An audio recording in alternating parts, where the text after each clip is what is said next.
খুব স্বাভাবিকভাবেই আজকের বাংলার রাজনীতি এক অদ্ভুত কিছু দৃশ্য দেখছে। এই দ্য বিগ স্টোরিতে আমরা এই বিগ স্টোরিগুলোই আপনাদের সামনে আজকে তুলে ধরব। তার কারণ বাংলার রাজনীতিতে পট পরিবর্তন হয়েছে, সেটা আমরা সবাই জানি, কিন্তু পট পরিবর্তনের পর যে ঘটনাগুলো ঘটছে সেগুলো কেমন যেন উল্টো উল্টো ছবি। তার কারণ 2011তেও এই রাজ্যে একবার পট পরিবর্তন হয়েছিল। সেই 2011তে পট পরিবর্তনের সময় আমরা যে ছবিটা দেখেছিলাম, এবার তো সেই ছবিটা দেখছি না। তার কারণ 2011 সালে পট পরিবর্তনের পর আমরা লক্ষ্য করেছিলাম একেবারে ফলাফল ঘোষণার মধ্যবর্তী অবস্থায় তৎকালীন মুখ্যমন্ত্রী বা বিদায়ী মুখ্যমন্ত্রী বুদ্ধদেব ভট্টাচার্য তিনি রাজ্যপালের কাছে গিয়ে তার ইস্তফা পেশ করেছিলেন। কিন্তু বর্তমান যিনি ক্ষমতার অলিন্দে ছিলেন, অর্থাৎ যিনি এই মুহূর্তে বিদায়ী মুখ্যমন্ত্রী অর্থাৎ মমতা বন্দ্যোপাধ্যায়, তিনি বলছেন আমি হারিনি, আমি গদি ছাড়ব না। এর যা কেন বলছেন সেটা তিনি বলবেন। শুধু তাই বলছেন নয়, তার পাশাপাশি তিনি আবার এটাও দাবি করছেন এখন যে ইন্ডিয়া টিমের, মানে ওই INDI অ্যালায়েন্স যাকে বলা হয়, ওই ইন্ডিয়া টিমের সমস্ত সদস্যকে নাকি তিনি ফোন করেছেন, সকলেই নাকি তাকে ধন্যবাদ জানিয়েছে। সোনিয়া গান্ধী, রাহুল গান্ধী, কেজরিওয়াল, উদ্ধব ঠাকরে, অখিলেশ যাদব, তেজস্বী যাদব, হেমন্ত সোরেন প্রত্যেকেই তাকে নাকি ফোন করেছেন এবং তার পাশে থাকার বার্তা দিয়েছেন এবং তারা প্রত্যেকেই নাকি দেখা করতে ওনার সঙ্গে বাংলায় আসবেন এবং তিনি নাকি ইন্ডিয়া টিমটাকে মজবুত করবেন এবং তিনি এই মুহূর্তে সাধারণ মানুষ এবং মুক্ত বিহঙ্গ। শুনুন কি বলছেন। I am grateful to all my India team's leaders. Sonia ji rang up me, Rahul Gandhi rang up me, Arvind Kejriwal, Uddhav Thackeray, Akhilesh Yadav, Tejaswi, Hemant Soren Yadav, Jharkhand Chief Minister, all the allies of United India Alliance, Indian Alliance. They said we are totally, absolutely with you. I think our solidarity will be united and strong for the next days. Akhilesh requested me to come today itself, but I said you come better tomorrow. So he's coming tomorrow, and one by one everybody will come. And then I told you that my target is very clear. I will strengthen the India team just like a small person. And now I don't have any chair, so I am a commoner. So you cannot tell me that I am using your chair. I am now free bird. I get full life for service to the people, but now I am free bird. So I have to do some work. That I will manage to do it. কি বলি বলুন তো? আপনারা শুনলেন, আমিও মন দিয়ে শুনলাম যে মমতা বন্দ্যোপাধ্যায় কি বলছেন এবং তিনি পরিষ্কার বলছেন যে রাহুল গান্ধী, সোনিয়া গান্ধী এরা সবাই নাকি তাকে ফোন করেছেন। হয়তো করেছেন, কিন্তু প্রশ্ন হচ্ছে সোনিয়া গান্ধী ফোন করেছেন তো? রাহুল গান্ধী ফোন করেছেন তো? আপনারা বলছেন আমি কেন এই প্রশ্ন তুলছি, তাই তো? খেয়াল করে দেখুন, এই নির্বাচন প্রাককালেই বা নির্বাচন চলাকালীন কিন্তু রাহুল গান্ধী এই তৃণমূল কংগ্রেসকে নিয়ে একটি মন্তব্য করেছিলেন এবং এবার এই বাংলায় কংগ্রেস এককভাবে প্রতিদ্বন্দ্বিতা করেছে এবং যে কংগ্রেস শূন্য হয়ে গিয়েছিল ওই CPM-এর সঙ্গে হাত ধরাধরি করে, তারা কিন্তু অন্তত 2টো আসন ছিনিয়ে নিয়েছে। সুতরাং সেই রাহুল গান্ধী মমতা বন্দ্যোপাধ্যায়কে ফোন করেছেন এবং তিনি নাকি আসবেন, সোনিয়া গান্ধী আসবেন, রাহুল গান্ধী আসবেন বাংলায় ওনার সঙ্গে দেখা করতে, আরও যাদের যাদের নাম বললেন তারা প্রত্যেকেই আসবেন। আমাদের নজর থাকবে কজন আসছেন, সত্যিই আসছেন কিনা ওনার সঙ্গে দেখা করতে, সেটা একটা প্রশ্ন। দ্বিতীয় প্রশ্ন, উনি বলছেন উনি নাকি INDI জোটকে শক্তিশালী করবেন। কিভাবে করবেন? INDI জোটকে নিজে হেরে গেছেন, নিজের দলকে জেতাতে পারেননি, তিনি তারপরে আইএনডিআই জোটকে, হ্যাঁ যদি জিতে যেতেন তাহলে তিনি করতেন, একটা যুক্তি থাকতো, কিন্তু হেরে যাওয়ার পর কিভাবে করবেন? আইএনডিআই জোটের মধ্যেই তো এমনিতেই একটা দ্বন্দ্ব তৈরি হয়ে রয়েছে, সেই জোটের প্রধান কে হবে তাই নিয়ে একটা টাগ অফ ওয়ার রয়েছে। আবার ওই জোটে কিন্তু বামেরাও রয়েছে, এটাও মনে রাখতে হবে। উনি বললেন না যে কোনো কেন্দ্রীয় বাম নেতৃত্ব ওনার সঙ্গে দেখা করতে আসবেন কিনা, আইএনডিআই জোট ওটা কিন্তু এড়িয়ে গেছেন তিনি। আইএনডিআই জোটে তো বামেরাও আছে আমি জানি, কেন ডি রাজা আসবেন না? উনি ফোন করেননি নাকি? তো সুতরাং কে আসছেন কে আসছে না সেটা যেমন আমাদের নজর থাকবে, ঠিক তেমনভাবে এই ইন্ডিয়া জোটকে তিনি কিভাবে শক্ত করছেন বা পোক্ত করছেন সেটাও আমাদের দেখার বিষয় রয়েছে। আর তার থেকেও গুরুত্বপূর্ণ বিষয়, তিনি বলছেন তিনি ফ্রি বার্ড, তিনি এখন মুক্ত বিহঙ্গ। তাহলে তিনি যদি ফ্রি বার্ড হন, কোথাও যদি আটকে না থাকেন, তাহলে পদত্যাগ করতে অসুবিধাটা কোথায়? তিনি পদত্যাগ করছেন না, বলছেন তিনি পদত্যাগ করবেন না, আবার তিনি বলছেন তিনি মুক্ত বিহঙ্গ। কি করে হলো? তিনি যদি পদত্যাগ না করেন তাহলে তো তিনি পদে রয়েছেন, পদে থাকলে তো তিনি মুক্ত হতে পারছেন না, তাহলে তিনি মুক্ত না পদযুক্ত? মিলছে না তো উত্তরটা, মিলছে কি? অঙ্ক মিলছে না। এই অবস্থায় যদি আমরা দেখি যে এই বাংলার যে পরিস্থিতি তৈরি হয়েছে, সেই পরিস্থিতি অত্যন্ত ভয়াবহ। ওই যে বললাম একেবারে শুরুতেই, যে ছবিগুলো 2011-তে লক্ষ্য করা গিয়েছিল 2026-এ তা লক্ষ্য করা যাচ্ছে না। 2011, 2016, এমনকি 2021-এও ভোট পরবর্তী সন্ত্রাস লক্ষ্য করা গেছে। 2026-এর নির্বাচনের পর আমরা কিন্তু সেভাবে ভোট পরবর্তী সন্ত্রাস বলতে যা বোঝায় তা কিন্তু দেখিনি। কালকে রাত্রে সেরকম কিছু ঘটনা ঘটেনি, কিন্তু কি অদ্ভুত দেখুন, নিউ টাউনে এক বিজেপি কর্মীকে খুন করার অভিযোগ উঠেছে, আর সেই অভিযোগটা উঠেছে তৃণমূলের বিরুদ্ধেই। বিজেপি একটি বিজয় মিছিল করছিল, আর সেই বিজয় মিছিলেই নাকি হামলা চালানো হয় নিউ টাউনে।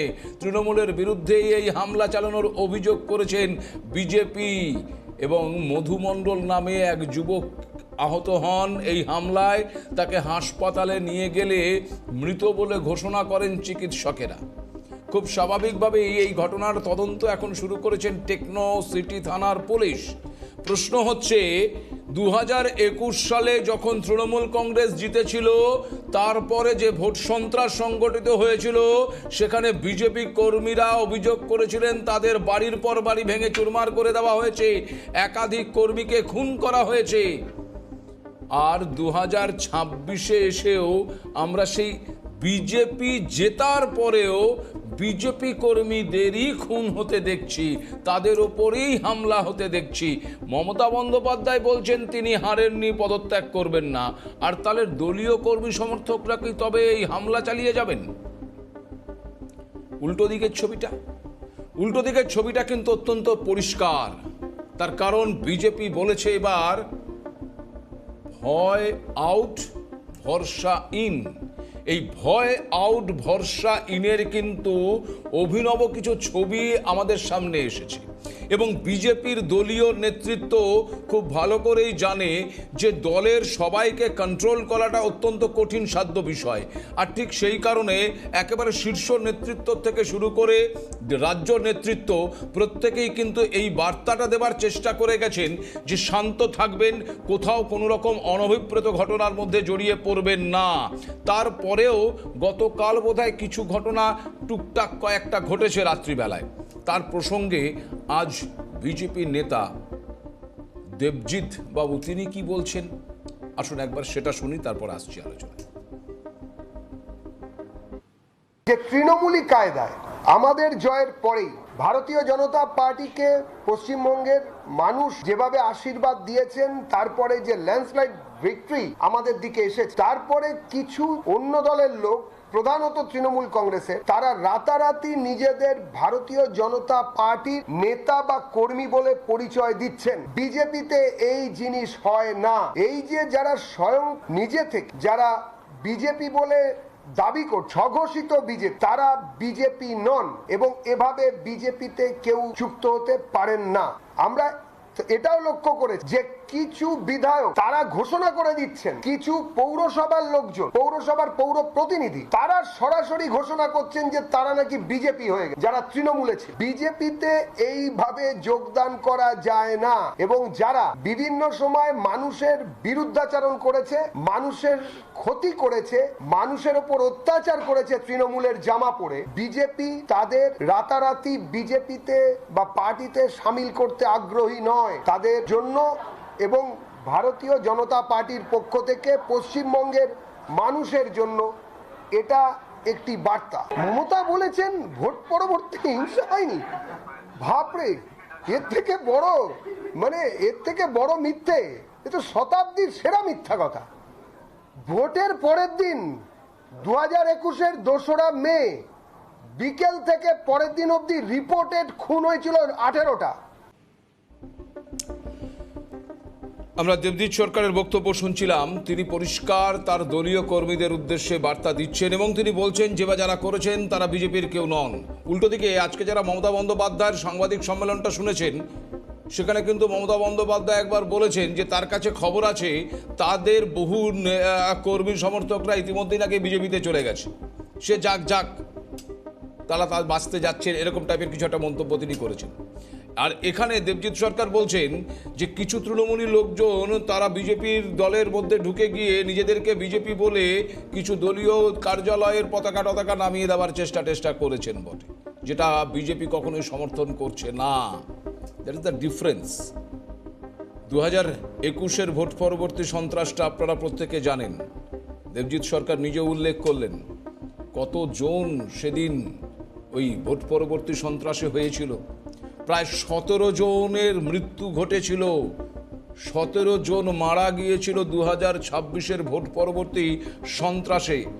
খুব স্বাভাবিকভাবেই এই ঘটনা মানুষের মনে এক অদ্ভুত রকমের প্রভাব ফেলেছিল। 2023 সালের পঞ্চায়েতেও 57 জনের মৃত্যু হয়েছিল। এরপর 2024 সালের লোকসভা নির্বাচনেও 6 জনের মৃত্যু হয়েছিল। মৃত্যুটা কিন্তু বাংলার ভোট রাজনীতির সঙ্গে যুক্ত।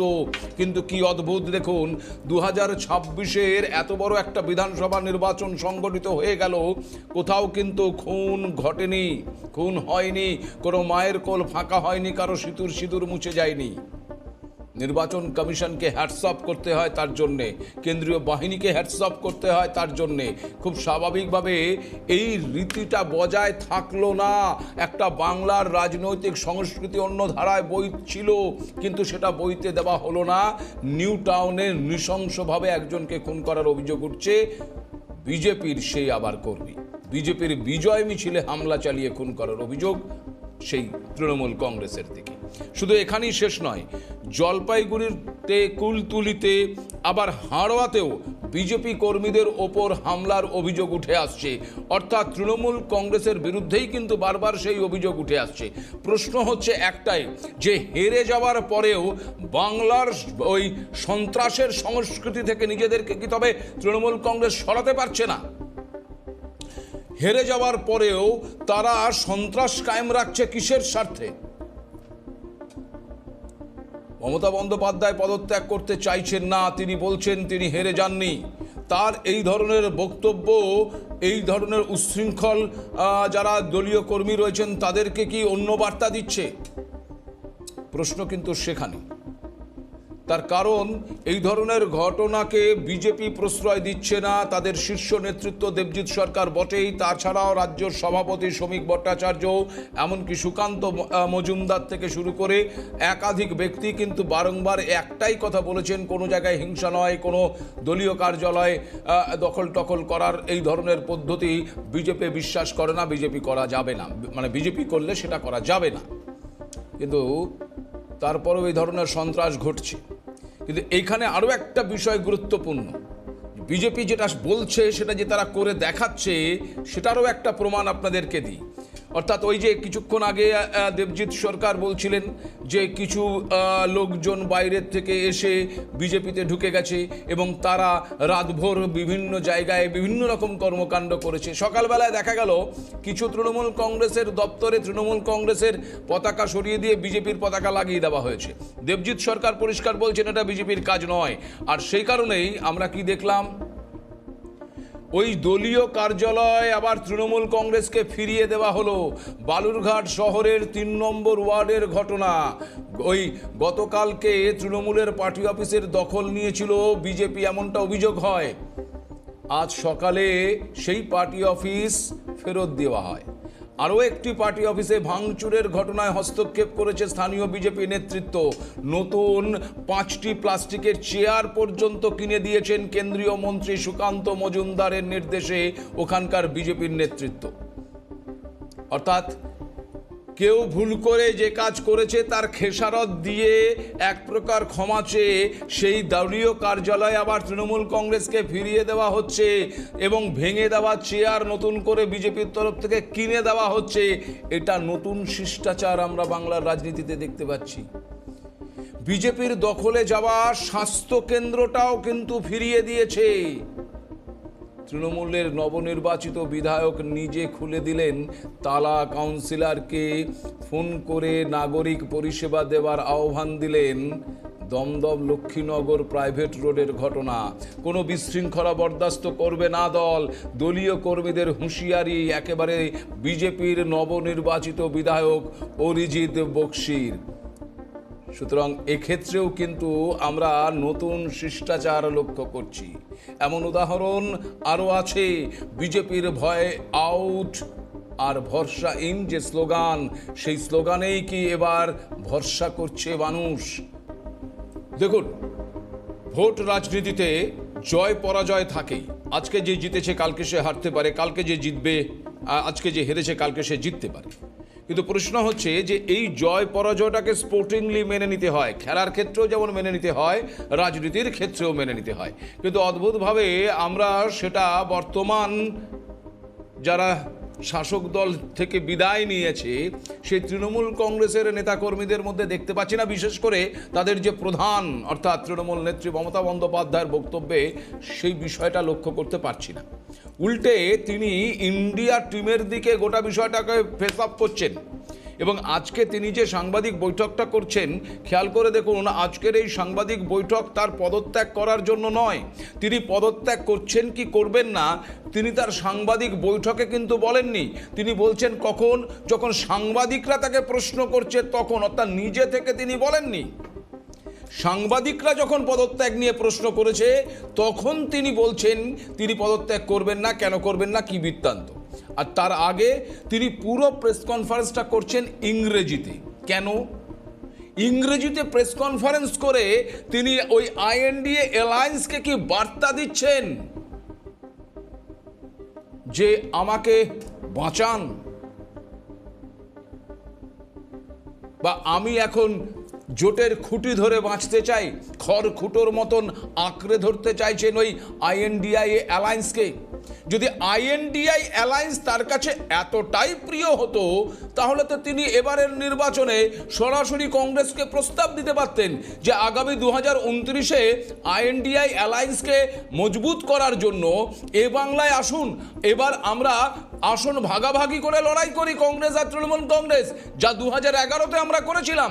সে সময় কংগ্রেস না থাকলে তৃণমূল কংগ্রেস 2011-তে জিততে পারত কিনা সেটা একটা বিরাট বড় প্রশ্ন এখনো। কই, এমনটা তো তিনি তখন বলেননি। তিনি তো কংগ্রেসের যিনি প্রার্থী যেখানে যেখানে দাঁড়িয়েছে সেখানে সেখানে গিয়ে কংগ্রেসের বিরুদ্ধেও বিষোদ্গার করেছেন। কার বি টিম, সি টিম, ভোট কাটুয়া, এ ধরনের শব্দগুলো ব্যবহার করেছেন। যখন কংগ্রেসকে ভোট কাটুয়া বলেছেন তখন তার ওই আইএনডিআই অ্যালায়েন্সের কথা মনে পড়েনি। আর আজকে হেরে যাওয়ার পর তিনি বলছেন আইএনডিআই অ্যালায়েন্সের টিমের সব সদস্যরা তাকে ধন্যবাদ জানিয়েছে, তার সঙ্গে কথা বলেছেন এবং প্রত্যেকেই নাকি কলকাতায় আসছেন তার সঙ্গে দেখা করতে। সত্য মিথ্যা তো সময় বলবে, কিন্তু বর্তমান সময়ে বলছে যে এমনটা নয় তো যে নির্বাচনে হেরে গিয়ে তিনি সেই হারটা স্বীকার না করে উল্টে একটা জেদাজেদির জায়গায় নিয়ে যাচ্ছেন গোটা বিষয়টাকে। বিশ্লেষকরা বলছেন এই গোটা বিষয়টা আদতে তৃণমূল কংগ্রেসের দলটার জন্য আরো ক্ষতিকর হবে। সেটা নেত্রী হিসাবে তিনি কি বুঝতে পারছেন না কিনা আমরা জানি না, বা বুঝতে পারলে তার হয়তো অন্য কোনো কৌশল থাকতে পারে। কি কৌশল সেটাও হয়তো সময় বলবে। এই ইন্ডিয়া টিমের সঙ্গে তিনি আদতে আগামীতে থাকতে পারবেন তো? তার কারণ অন্যান্য টিমের যারা রয়েছেন, কংগ্রেসের 2টো আসন রয়েছে এ বাংলায়, সিপিএম জোটবদ্ধ হয়ে লড়াই করলেও তারাও 2টো আসন তুলেছে। ফলে এবার এই তৃণমূল কংগ্রেসকে ওই আইএনডিএ অ্যালায়েন্স থেকেই ছেটে ফেলে দেবে না তো তারা? সেই সম্ভাবনা কি উড়িয়ে দেওয়া যায়? সুতরাং এই মুহূর্তে খড়কুটো ধরে ওই জোটকে বাঁচার চেষ্টা নয় তো মমতা বন্দ্যোপাধ্যায়ের। সেই কারণে ইংরেজিতে ওই প্রেস কনফারেন্স করে টিমের সমস্ত সদস্যদের বোঝানোর চেষ্টা নয় তো। আর গোটা নির্বাচন জুড়ে যে বাংলা অস্মিতার কথা তিনি বলে গেলেন, বাংলা ভাষা নাকি নষ্ট হয়ে যাবে বিজেপি এলে, ধ্বংস হয়ে যাবে, অথচ সাংবাদিক সম্মেলনে সেই মমতা বন্দ্যোপাধ্যায় ইংরেজিতে প্রেস কনফারেন্স করছেন। এত প্রয়োজনীয়তা ছিল ইংরেজিটা প্রেস কনফারেন্স শুরু করার, পরের দিকে বলতে পারতেন জাতীয় প্রেস মিডিয়ার জন্যে, কিন্তু একেবারে শুরু থেকে শেষ পর্যন্ত ইংরেজিতে। এ পাবলিক হ্যায় ভাই, এ সব জানতা হ্যায়। আর বাংলার মানুষ কখনোই দীর্ঘস্থায়ী অত্যাচার, দীর্ঘস্থায়ী অনিয়ম, দীর্ঘস্থায়ী বেনিয়ম, বেলাগাম, দুর্নীতি পছন্দ করেনি। 34 বছর লেগেছিল বামেদের সরাতে, আর 15 বছর লাগলো তৃণমূলকে সরাতে। বাংলার রায়, বাংলার মানুষ বিজেপিকে টেস্টের জায়গা দিয়েছে। প্রয়োজন সময় বাংলার মানুষকে আবার সিদ্ধান্ত দেবে। এই মুহূর্তের সিদ্ধান্ত বাংলার মানুষ নিয়ে নিয়েছেন, এবং সেই সিদ্ধান্ত রাজ্যের প্রাক্তন শাসক দল যত তাড়াতাড়ি বুঝতে পারবে, তত তাড়াতাড়ি তাদের পক্ষে অনেক বেশি শুভ। আজ এখানেই শেষ করব বিগ স্টোরি। ভালো থাকবেন, নমস্কার।